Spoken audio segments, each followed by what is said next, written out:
I want them to be able to pull up an app and see different icons that are easily identifiable, whether it's a fight or whether it's a gun or whether it's a suspicious person or a suspicious vehicle, and they tap that icon and it will send a report. And there's a lot of technology out there that we can utilize that will help us identify where they're at. So there are a lot of positive things that we could do with that. That just like you said, kids are on their phone a lot, and they're comfortable with using apps. And if I'm not mistaken, our text-to-tip ability went away with Crime Stoppers. They changed softwares, and so we don't have that ability to text anymore. So it's now back to a call-in. And so we want to give our students. Kids are not going to call in. Right. We want to give our students. They don't even call their mothers. Or their fathers, right? Okay, sorry to interrupt you, but I get it. I think that's good. So I think that's a place we need to go. To me, the kids, as Mrs. Tossian said, or some others said, the kids know a lot about what's going on their campus, and they're a great source of information. So how do we harness that? So I think you have. Build those relationships early, right, with those kids, so that at the elementary level they see us and they see us fist bumping them and interacting with them, not because we're law enforcement, but because we're building relationships with them and their parents, and so they get comfortable talking to us at the young age, so that when they get to middle school and high school, they already know who we are. They already have that mental image and those memory markers of, I'm comfortable with the Fort Bend ISD School District Police Department, and now they're comfortable reporting things when they may not otherwise be.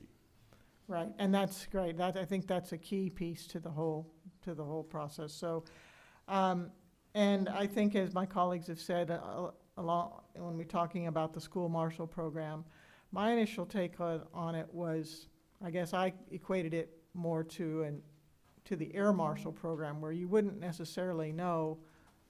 It wasn't necessarily every passenger on the airplane is armed, right? Or a certain percentage, but it was maybe an unknown person only on some flights, the type of thing. So that's sort of how I envisioned the school marshal program. So I suppose there's different ways that it could be implemented. And the marshal program is outlined in state law.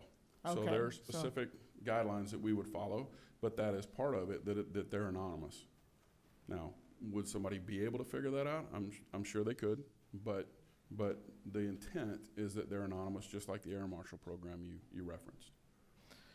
Okay, so I guess I personally would need more information about it. I'm not familiar with what the state law says about it or what the outline of the plan is. So I think that's where I am on that. So thank you. Thank you very much for your thoroughness of this, and I appreciate it.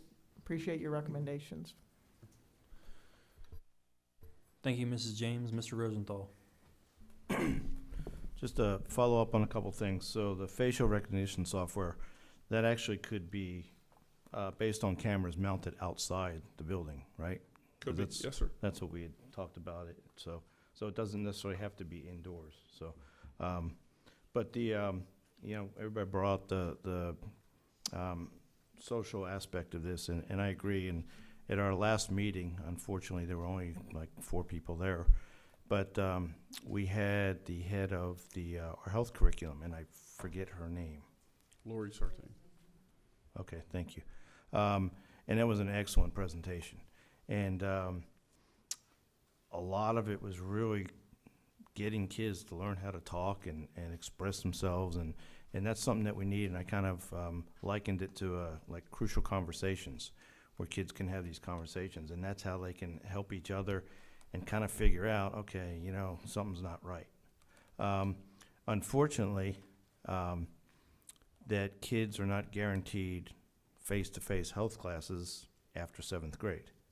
So once 7th grade goes away, passes, then we don't necessarily have a chance to control that.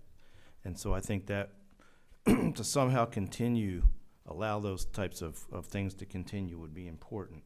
I don't know, maybe it's a day, maybe it's a couple days where every year that stuff like that happens. I that's for you guys to decide. I don't know, but so I thought that was pretty interesting. And yes, kids not just teachers know, but yeah, kids know. I mean, I think there were kids who knew that the kid in Santa Fe was going to do what he did, you know. But unfortunately, you know, nobody really said anything. The other thing, I just want to point out a couple things. I don't want to beat this school marshal thing to death because we can talk hypothetically as we have done. We could be here till 2 o'clock in the morning. I don't want to do that, and I don't think anybody else does.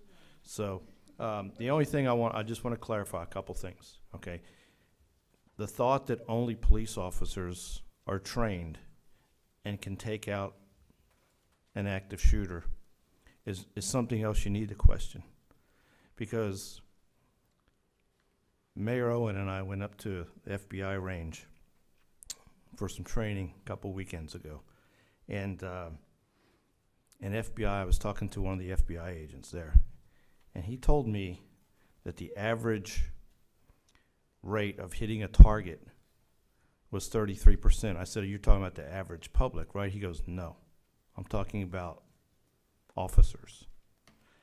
And when you look at what I've been told about HISD, their officers get training very, very rarely. And that's not what this program would be. The NISD folks, their marshals go out once a month, I believe. Is that correct? I believe it was once every other month, but yes, sir. Okay, well, yeah, we have to go look at my notes, but it was, anyway, so just because somebody wears a uniform, you gotta understand this, it's important. Doesn't mean that they can accurately hit a target. So just keep that in mind. Okay, thank you. Thank you, Mr. Rosenthal. So being on the committee, I appreciate the work. Like we've been said, I think it was very thorough. I like the fact that so many different aspects of this plan were vetted and communicated and studied. And overall, I'm really happy with how it turned out. I like the door locks, I like the training, I like the threat management system, the student ID badges. Obviously, we don't have we have a limited budget, and there's never going to be one answer to fix all of these. You know, all of these are small pieces of the puzzle, right? And so we want to be proactive, and some of these are, in my opinion, reactionary type of ideas, and so I would like to stay on more of the proactive end.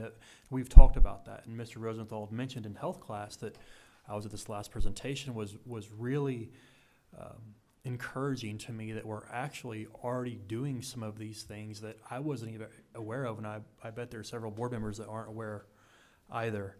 I like the investing in police officers. Once again, I think the mobile app is a great idea. I know we'd talked in the committee about different sport arenas using it effectively. I think this is something that we've all seen in the past that has worked, and you can anonymously report suspicious activity. And then lastly, in regard to the school marshal, it's hard for me to sit up here and talk about hypotheticals because we haven't defined what it looks like. Like everything that we do, we have law that we have to abide by, and then we can modify to what it is that meets our needs. And, the whole idea, in my opinion, as Mrs. James had mentioned, similar to an air marshal program, the whole idea is not knowing, right? It's the unknown. So maybe we just have a few in our whole district. Maybe every campus doesn't have one. We don't know, and that's something that, of course, is part of the program. And so I look forward to hearing more about what it is that you feel would be something that would complement Fort Bend ISD. So appreciate the presentation. Look forward to more information.